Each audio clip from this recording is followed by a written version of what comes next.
Morning दोस्तों, आपके अपने यूट्यूब चैनल परीक्षा प्रदेश में मैं आप लोगों का स्वागत करता हूं। आप लोगों से निवेदन है, यदि आप लोगों ने अभी तक इस चैनल को सब्सक्राइब नहीं किया है तो सब्सक्राइब कर लें दोस्तों, और बेल आइकन को प्रेस कर दें, जिससे कि सर्वप्रथम जो नोटिफिकेशन है वो आपके पास पहुंचे और आप उसका लाभ उठा सकें। तो हम लोग प्राचीन इतिहास पढ़ रहे थे दोस्तों। प्राचीन इतिहास में जो है प्राचीन इतिहास का परिचय, हड़प्पा संस्कृति और वैदिक संस्कृति पढ़ चुके हैं। अब हम लोग आगे बढ़ेंगे और वैदिकोत्तर काल, या फिर जिसे दूसरे शब्दों में महाजनपद काल के नाम से जाना जाता है, उसे पढ़ेंगे। तो दोस्तों इसी परिप्रेक्ष्य में आगे बढ़ रहे हैं हम लोग और देखते हैं महाजनपद काल। यह है दोस्तों महाजनपद काल। महाजनपद काल के विषय में थोड़ा सा परिचय जान लेते हैं हम लोग। इसे वैदिकोत्तर काल के नाम से भी जाना जाता है, या पोस्ट वैदिक पीरियड के नाम से जाना जाता है। दूसरी बात है, इस काल को बुद्ध काल के नाम से भी जाना जाता है। इसका कारण यह है कि उस समय बुद्ध ने जन्म ले लिया था और बुद्ध का परचम लहर रहा था चारों तरफ, इसलिए इसे बुद्ध काल के नाम से भी जाना जाने लगा। महत्वपूर्ण बात यह है कि जो ये बुद्ध ग्रंथ है, बौद्ध ग्रंथ जिसे कहते हैं, बुद्ध ग्रंथ अंगुत्तर निकाय, बुद्ध ग्रंथ अंगुत्तर निकाय और महावस्तु में 16 महाजनपदों का वर्णन मिलता है। महाजनपद काल में बुद्ध ग्रंथ अंगुत्तर निकाय एवं महावस्तु, ये दो ग्रंथ हैं उनके, जिनमें 16 महाजनपदों का वर्णन मिलता है। जबकि जैन धर्म का एक ग्रंथ है जिसका नाम है भगवती सूत्र। भगवती सूत्र में भी 16 महाजनपदों का वर्णन मिलता है। जो ये बुक है भगवती सूत्र, इसे दूसरे नाम से भी जाना जाता है जिसका नाम है व्याख्या प्रजापति। यह 5वां जैन आगम है, जिसे 5वां जैन आगम कहा जाता है। दोस्तों अब हम लोग देखेंगे कि जिन 16 महाजनपदों का महाजनपद काल में वर्णन है वो कौन कौन से महाजनपद थे। पहला है, देखिए, काशी महाजनपद, कौशल महाजनपद, चेदी महाजनपद, सूरसेन महाजनपद। 5वां वत्स महाजनपद है। 6वां मल्ल महाजनपद, 7वां कुरु महाजनपद और 8वां पांचाल महाजनपद। 9वां मगध महाजनपद, वज्जी महाजनपद 10वां है, अंग महाजनपद है 11वां, 12वां अस्मक महाजनपद, 13वां अवंती महाजनपद और 14वां गांधार महाजनपद। कंबोज महाजनपद 15वां और 16वां मत्स्य महाजनपद।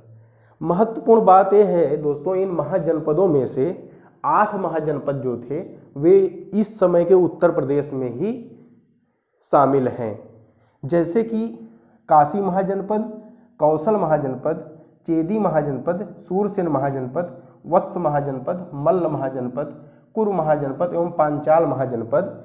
ये जो है ये 8 महाजनपद उत्तर प्रदेश के, इस वर्तमान उत्तर प्रदेश में उस समय अवस्थित थे, जबकि ये उत्तर प्रदेश के बाहर के महाजनपद थे। अब इनके बारे में हम लोग एक एक करके डिटेल्स में जानेंगे। आगे बढ़ते हैं दोस्तों और देखते हैं कौन सा महाजनपद कहाँ पर था, उसकी राजधानी क्या थी।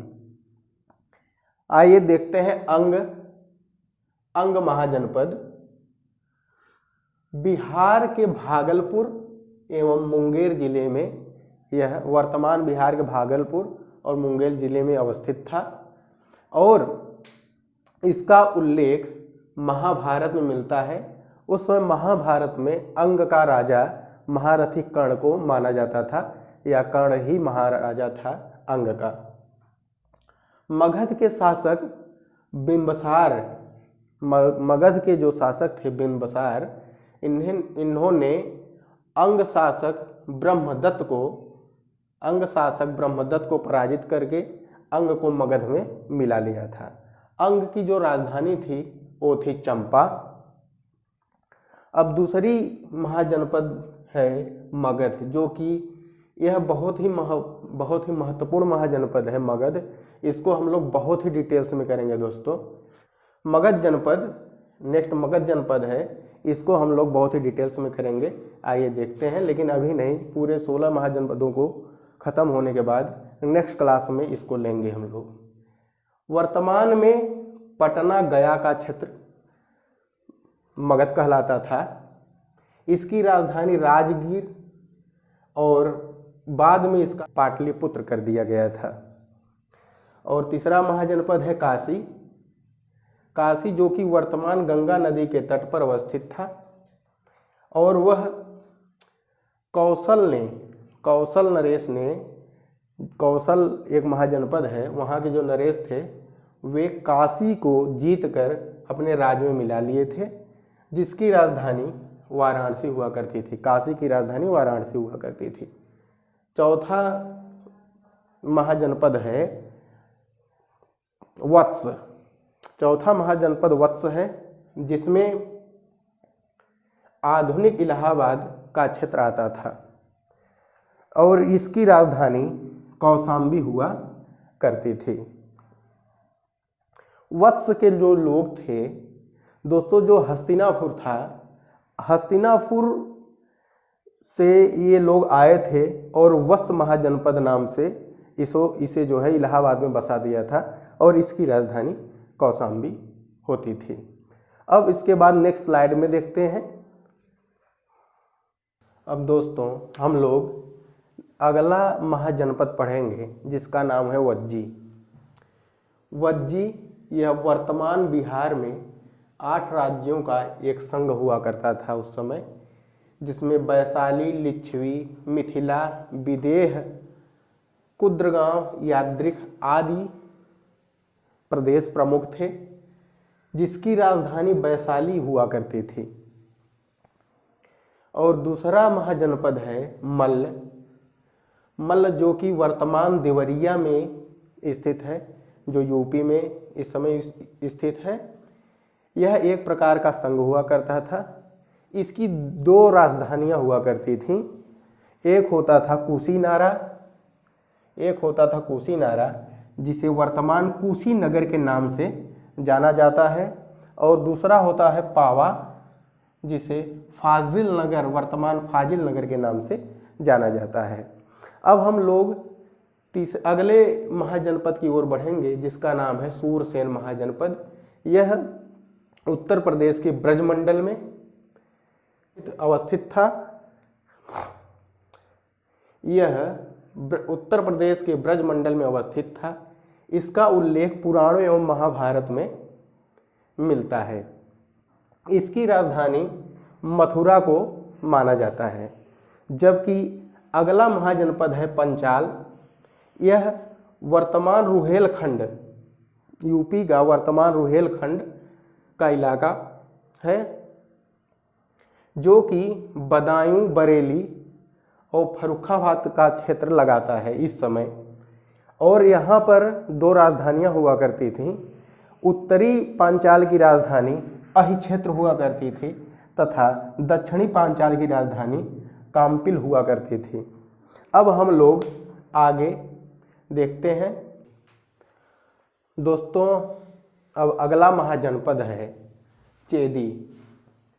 वर्तमान के बुंदेलखंड में चेदी महाजनपद अवस्थित था, जिसे शिशुपाल का संबंध पुराणों में बताया जाता है, और महाभारत में इस चेदी महाजनपद का संबंध शिशुपाल से बताया जाता है, जिसकी राजधानी सोथीवती थी।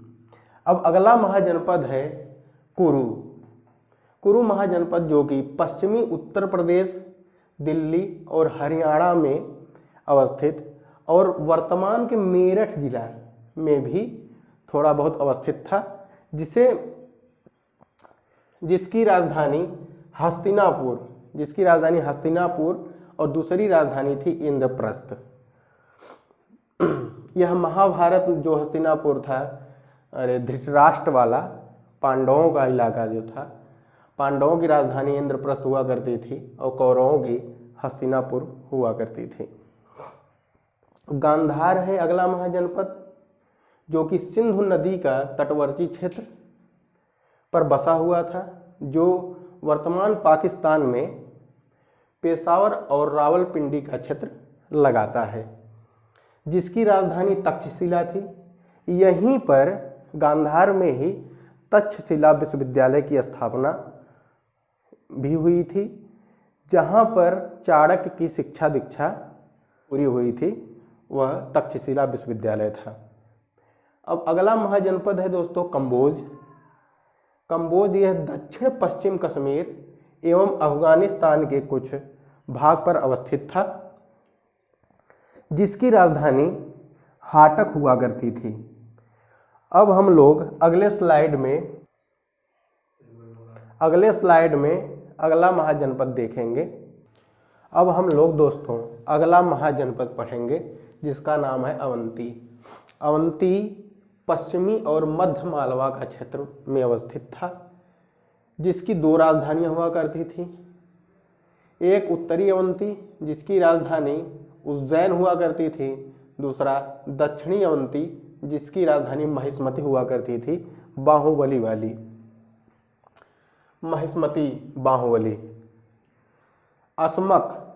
असमक है अगला महाजनपद असमक है। यह गोदावरी नदी के तट पर अवस्थित था।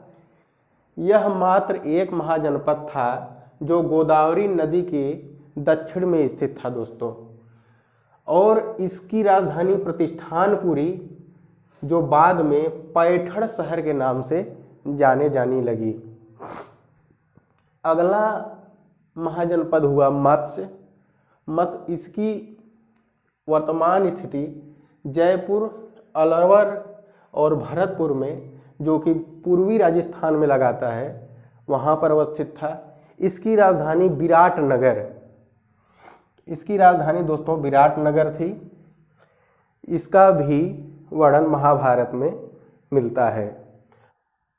अगला महाजनपद दोस्तों कौशल है। यह आधुनिक गोरखपुर में अवस्थित था, जो कि 4वीं सदी में मगध ने इस पर अपना अधिकार कर लिया था। इसकी राजधानी अयोध्या और दूसरी राजधानी श्रावस्ती हुआ करती थी। तो दोस्तों हम लोग 16 महाजनपदों को पढ़ लिए हैं। अब इसमें सबसे ज़्यादा डिटेल्स में पढ़ेंगे, सबसे महत्वपूर्ण है मगध। तो हम लोग मगध महाजनपद को अगले क्लास में करेंगे। आप लोगों से निवेदन है कि यदि आप लोगों ने चैनल को सब्सक्राइब नहीं किया है तो चैनल को सब्सक्राइब कर लें और बेल आइकन को प्रेस कर दें। धन्यवाद दोस्तों।